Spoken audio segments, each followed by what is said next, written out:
Bonjour les amis. Alors aujourd'hui on se retrouve dans le jardin pour parler des carottes. Alors les carottes, on en a planté au mois d'avril, on en a replanté au mois de juin et là on en a replanté juste avant le 15 août, je crois que c'était le 12 août. Alors c'est pas compliqué, il faut une terre qui soit assez meuble.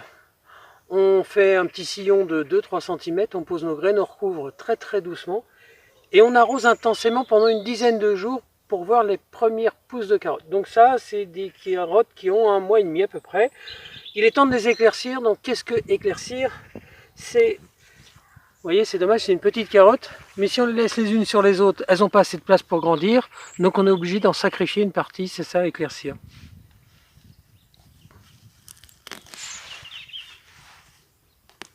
Bien évidemment, on essaye de choisir, dans la mesure du possible, les plus petites pousses qui n'ont pas encore poussé. Vous voyez ici, si vous regardez bien, je supprime les toutes petites parce que là j'ai repéré déjà il y a une belle carotte. Ici j'en ai une qui est petite à côté d'un gros pied, pareil. Voilà, et puis on éclaircit comme ça. Ça prend du temps, mais c'est la garantie d'avoir une belle récolte.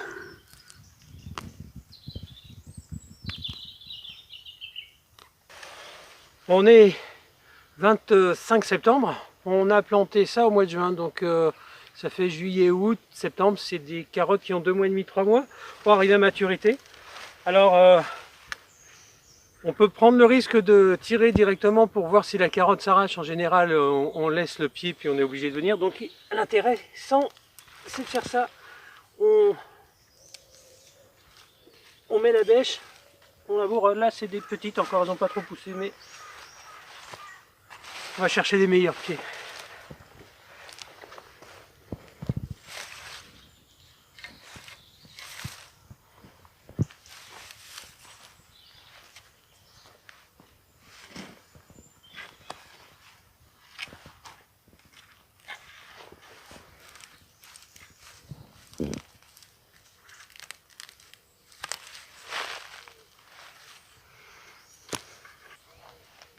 Bon, c'est toujours super agréable de ramasser ces légumes.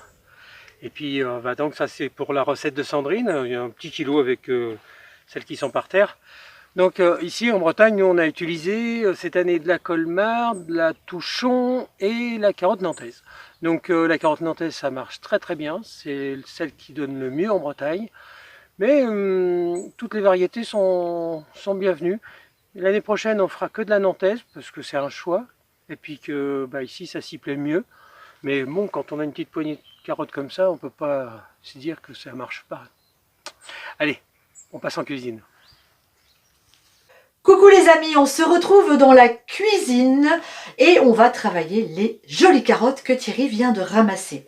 Alors aujourd'hui, on va faire une recette qui est tirée d'un blog, qui est tirée de l'excellent blog Ni Cru Ni Cuit. Je vous mets le lien sous la vidéo de ce blog.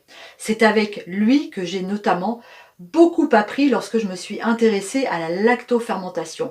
Vous allez vraiment y trouver tout un historique, toute l'histoire de la lacto, si vous vous posez encore beaucoup de questions, et je sais que vous vous en posez beaucoup, vous m'en posez beaucoup en tout cas, et vous trouverez aussi beaucoup de recettes. Aujourd'hui, on va faire la recette de suri carotte. Suri, c'est quoi? Ça vient du verbe surir, qui veut dire fermenter, rendre aigre. Donc suri, c'est ni plus ni moins que lacto-fermenter un légume. Mais c'est plus glamour. Hein, quand on dit j'ai fait des carottes suri, ah suri, c'est quoi? C'est vrai que quand on dit j'ai fait des carottes lacto-fermentées, ah fermenté, c'est dégoûtant, ça pue, c'est moisi. Bon, donc c'est la même chose, mais on emploie un terme pour un autre. Mais c'est très bien expliqué, vous le verrez dans le blog. Vraiment, je vous le conseille. En attendant, nous, on va avoir besoin pour faire nos carottes suri d'un peu de graines de moutarde, un peu de curcuma, du sel, de l'huile de tournesol et évidemment nos carottes. Et puis aussi un petit peu d'ail. Vous allez voir. Allez, on y va, c'est parti. Les carottes, je les ai épluchées parce que vraiment la peau était un peu grosse et c'était très terreux. Donc j'ai épluché mes carottes. Si leur peau est fine, vous pouvez laisser la peau. Vous allez faire des petites lamelles de carottes, comme ça. Donc si les carottes sont grandes, vous les coupez quand même en morceaux. Et puis, l'idéal, c'est d'utiliser une mandoline. Alors moi, j'ai cet instrument-là qui est très pratique. On fait bien attention à ses doigts, évidemment. Et on coupe des lamelles de carottes. Si vous n'avez pas de mandoline, vous pouvez le faire au couteau, mais attention, il faut que ce soit assez fin. Ça, c'est pour les carottes. L'ail. L'ail, on va tout simplement le couper en toutes petites lamelles, comme ça aussi. Vous voyez, on fait des morceaux d'ail. Alors, c'est l'ail du jardin. J'ai utilisé 3 petites gousses, mais si vous mettez une grosse gousse, ça fait tout aussi bien l'affaire. Parfait. On va s'occuper après de nos graines de moutarde. Une cuillère à soupe de graines de moutarde. Privilégiez la foncée. On va écraser avec notre mortier, comme ça. Ok? Allez, je continue. Ça y est, ma moutarde est écrasée. J'ai mis mes gousses d'ail dans mon saladier. Alors, moi je suis très fan de gingembre. Donc, je rajoute à ce surimi de fines lamelles de gingembre. J'avais à peu près une petite pousse de gingembre comme ça. Après, vous faites comme vous aimez. C'est vous qui voyez. Ce qui est important, c'est de bien couper vos carottes en lamelles assez fines. Et aussi, ce qui est très important, c'est d'utiliser du sel parce qu'on va mettre dans ce plat une cuillère à café de sel. Et on met surtout du sel naturel. C'est extrêmement important.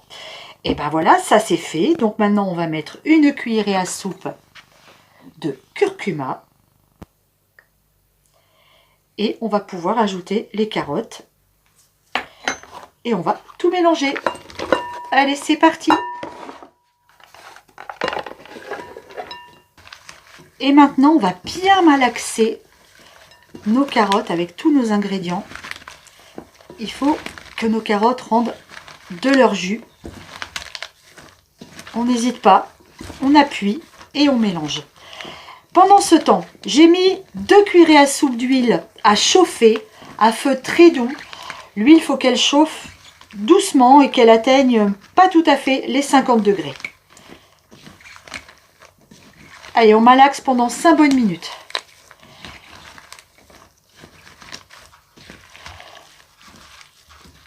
Ça y est, mes légumes sont bien imprégnés. Vous voyez, le gant est mouillé. Ça veut dire que nos légumes ont commencé à rendre de l'eau.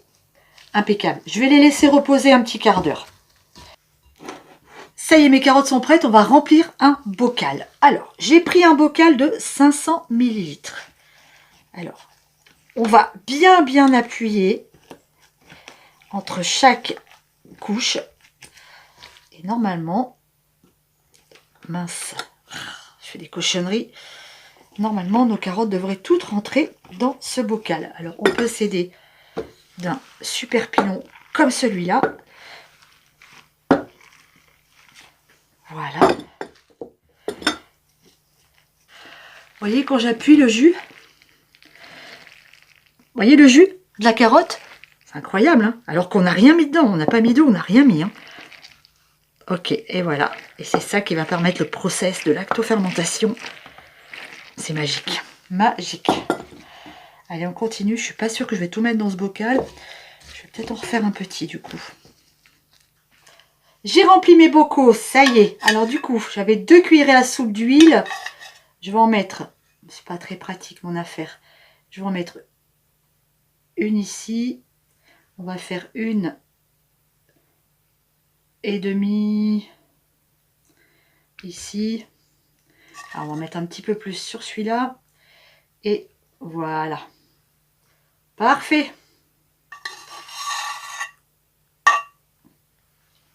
Ah là là là là, c'est magnifique. Et ben voilà, on va essuyer le bord de notre bocal. Un petit peu.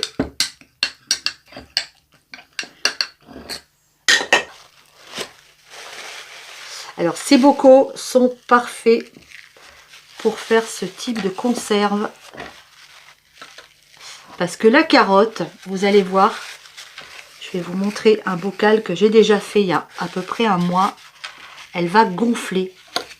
C'est pour ça qu'on laisse toujours un tout petit peu d'espace. Hein. On ne remplit pas jusqu'en haut. Vous pourriez remplir un tout petit peu plus, mais pas vraiment beaucoup. Allez, je mets le joint. On va fermer. Hop. On va remuer un tout petit peu.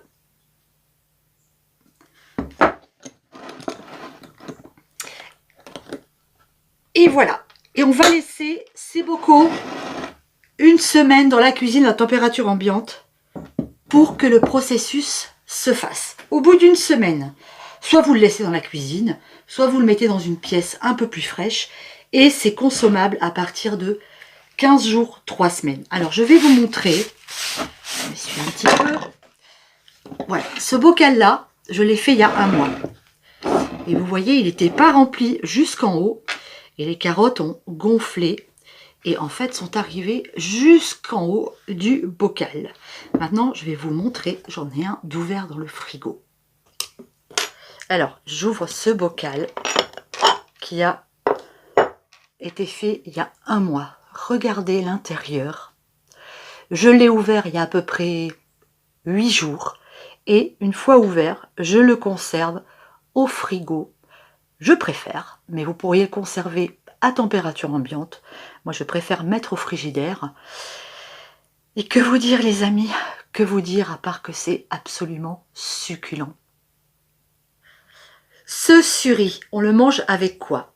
Eh bien, on le mange en crudité, avec des salades. C'est absolument délicieux.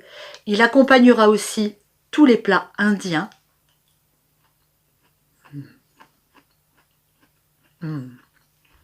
C'est vraiment délicieux. Délicieux.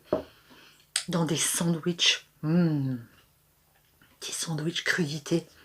Vous mettez le suri là qui est un petit peu acide. C'est trop bon. Bon, j'espère que cette recette vous a plu avec les carottes du potager.